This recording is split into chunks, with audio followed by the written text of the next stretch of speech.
I am Sherry Griffith, your virtual specialist for middle grades health and physical education.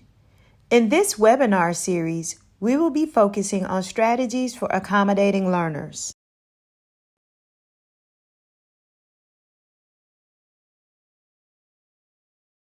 The purpose of this webinar series is to help educators to accommodate learners' differences in needs while facilitating instruction.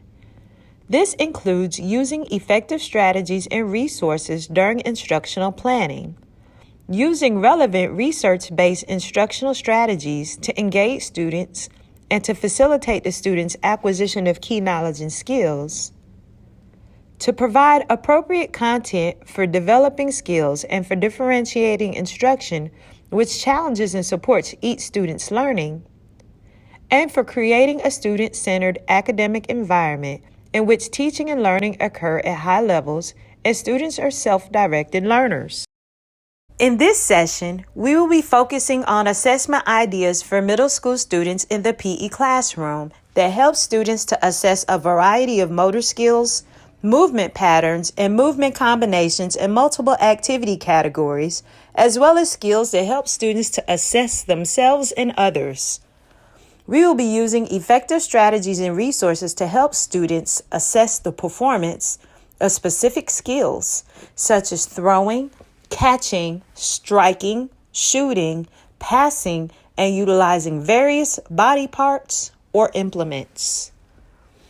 We will be elaborating upon instructional strategies that help students to use knowledge of concepts, principles, strategies, and tactics related to movement and performance to assess movements and strategies necessary for physical performance, to help students to critique self and or others in the performance of specific skills, and to support students to be able to provide suggestions for improving student performance while varying trajectories, changing speeds, direction, and applying basic strategies and motor skill techniques for offense and defense in small-sided gameplay.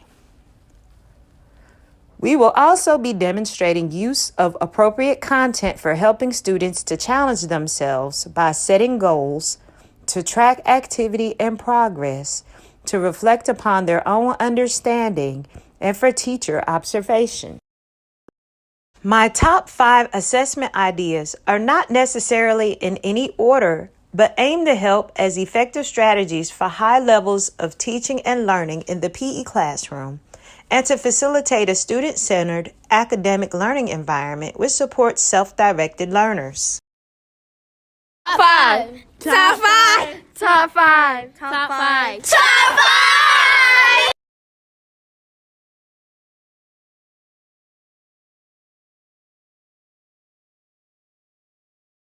Number 3 on the list of my top 5 assessment ideas includes the side-by-side comparison assessment tool, which is an effective tool to incorporate during the instructional planning stage of assessing students throughout an instructional unit.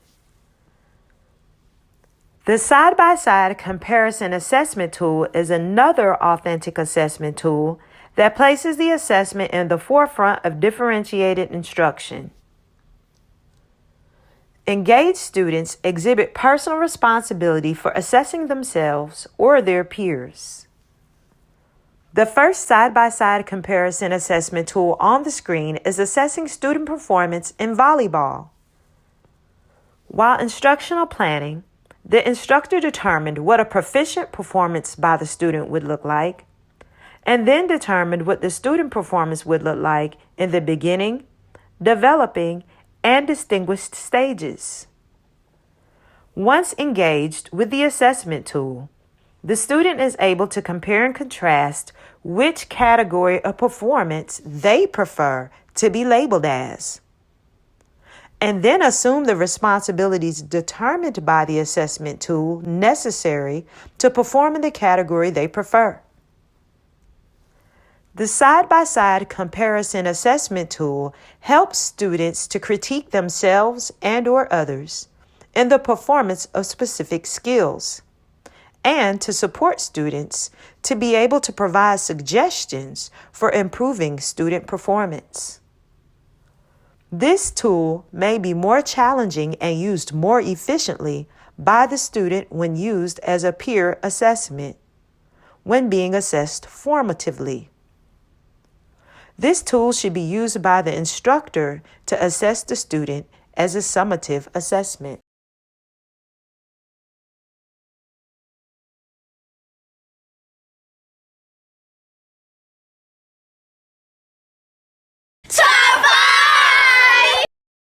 Number 2 on the list of my top 5 assessment ideas includes the Performance Outcome Tracking Log, which is an effective self-assessment tool for setting personal goals, tracking progress, and self-reflecting upon personal performance.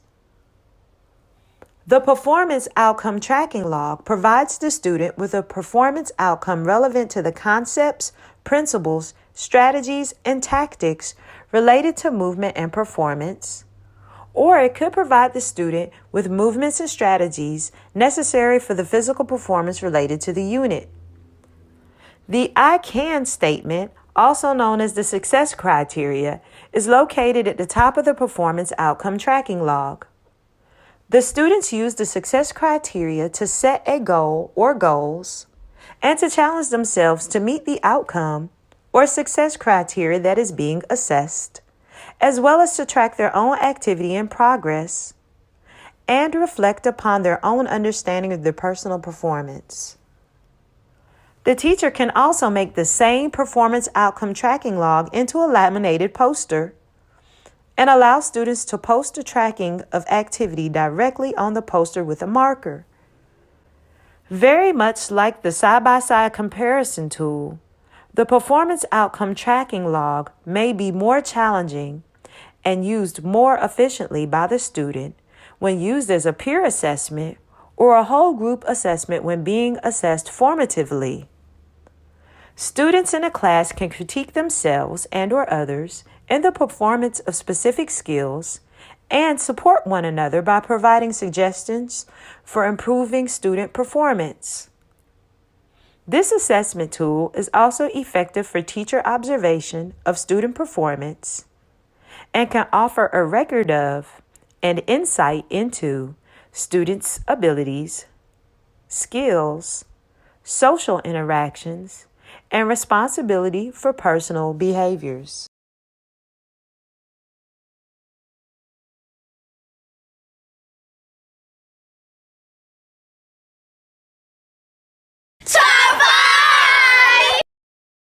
Number 1 on the list of my top 5 assessment ideas includes next level assessments, which are daily formative assessments that occur while students are still learning and are normally determining students' strengths and weaknesses, observing students' progress, diagnosing future learning needs, and providing constructive feedback without being graded. Next level assessments include group discussions that activate prior knowledge, teacher observation of performance and participation, informal student reflection polls, informal goal setting, formal activity tracking, or checking for student understanding. One example of a next level assessment is Four Corners. Four Corners allows student movement to a designated corner as a response or answer choice. The answer choices for each corner may include, I strongly agree, I strongly disagree, I agree somewhat, I'm not sure. The class can review the success criteria of the day, and students can then indicate their response to the success criteria by moving to the appropriate corner within a half-court block of space. The teacher observes while checking for student understanding, facilitating reflective practitioners, and tracking activity or progress. Next level assessments help to drive future instruction, clear up misconceptions, and help teachers to accommodate learners' differences and needs.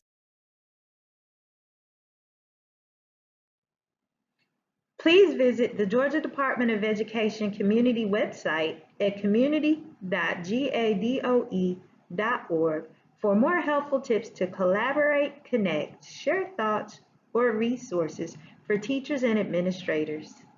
Thank you for viewing, and we hope you enjoyed our webinar.